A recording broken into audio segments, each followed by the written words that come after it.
नमस्कार। तो चलिए आज सफर पर निकलते हैं दुनिया की सबसे साइंटिफिक और खूबसूरत लिखावटों में से एक को समझने के, यानी हमारी प्यारी हिंदी वर्णमाला को। ये शब्द तो हम सब जानते हैं, है ना?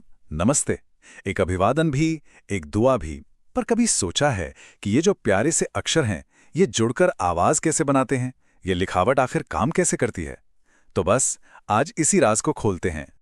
पता है, हिंदी अल्फाबेट को वर्णमाला कहते हैं और इसका मतलब इतना खूबसूरत है, अक्षरों की माला। ये नाम बिल्कुल सटीक बैठता है, क्योंकि जैसे फूलों को पिरोकर एक माला बनती है, वैसे ही अक्षर एक दूसरे से जुड़कर भाषा की ये खूबसूरत माला बनाते हैं। और ये जो पूरी की पूरी माला है ना, ये बस दो चीजों से बनी है, सिर्फ दो। जैसे कोई भी इमारत ईंट और सीमेंट से बनती है, वैसे ही वर्णमाला की नींव है स्वर और व्यंजन। तो चलो सबसे पहले बात करते हैं पहले बिल्डिंग ब्लॉक की, यानी स्वर की। स्वर मतलब वो आवाजें जो बिल्कुल आजाद हैं। इन्हें किसी के सहारे की जरूरत नहीं पड़ती, ये अपने आप में पूरी हैं। तो ये हैं वो 11 मूल स्वर।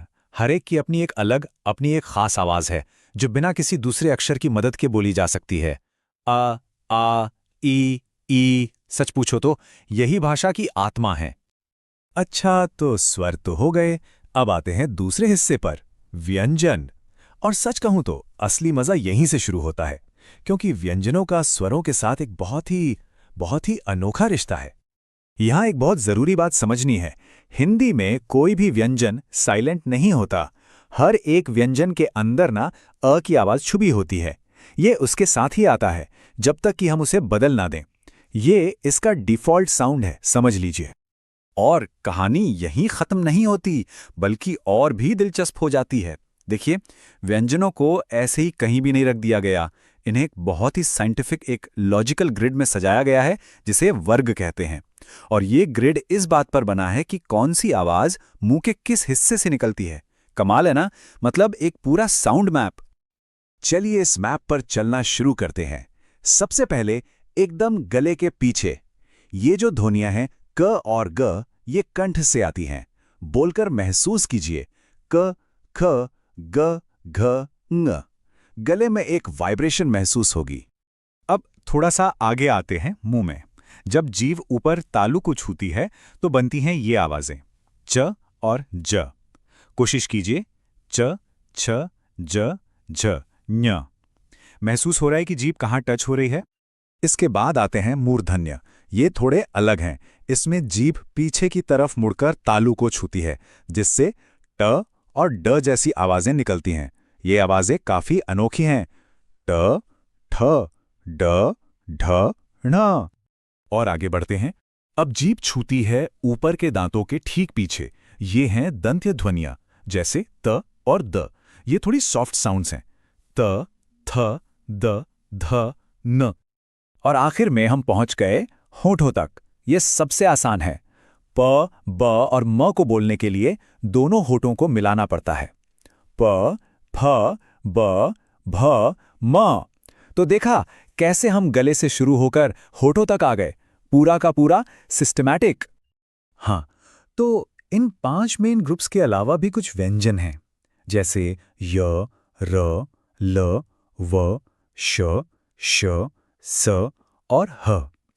इन्हें अर्धस्वर और ऊष्म व्यंजन कहते हैं।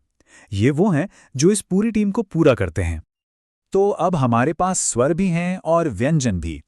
पर असली मैजिक, असली जादू तो तब होता है जब ये दोनों मिलते हैं, और ये मिलन होता है मात्राओं के जरिए। चलिए देखते हैं ये मात्राएं क्या चीज हैं। तो फंडा बहुत सिंपल है। हर स्वर का अपना एक छोटा सिंबल होता है, एक तरह का शॉर्टकट। इसी को हम मात्रा कहते हैं। और जब ये मात्रा किसी व्यंजन से जुड़ती है, तो वो उसके अंदर छुपी अ की आवाज को बदलकर अपनी आवाज दे देती है। चलिए इसको करके देखते हैं। मान लीजिए हमने लिया व्यंजन क, जिसकी डिफॉल्ट आवाज है क, अ। अब इसमें हम छोटी ई की मात्रा जोड़ते हैं, तो क और ई मिलकर क्या बना? की। देखा कितना आसान है। एक और देखते हैं। हमने लिया न, इसमें हमने ओ की मात्रा लगा दी, तो बन गया नो। ये बिल्कुल लेगो ब्लॉक्स जैसा है। एक व्यंजन लो, कोई भी मात्रा जोड़ो और एक नई आवाज तैयार। इससे आप कोई भी शब्द बना सकते हैं। तो चलिए, अब तक हमने जो भी सीखा उसे एक साथ जोड़कर पूरी तस्वीर देखते हैं कि ये सिस्टम आखिर है क्या। तो पूरी वर्णमाला का सार बस इन 3 चीजों में है। पहला, स्वर जो आजाद आवाजें हैं। दूसरा, व्यंजन जिनके अंदर अ की आवाज पहले से ही है। और तीसरा, मात्राएं जो इन दोनों को जोड़ने वाला जादुई पुल हैं। बस इतना सीधा और इतना पावरफुल सिस्टम है ये।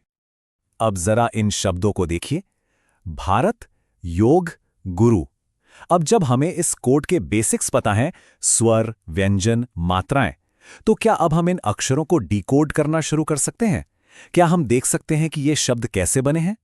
ये खूबसूरत अक्षरों की माला अब हमारे समझने के लिए तैयार है।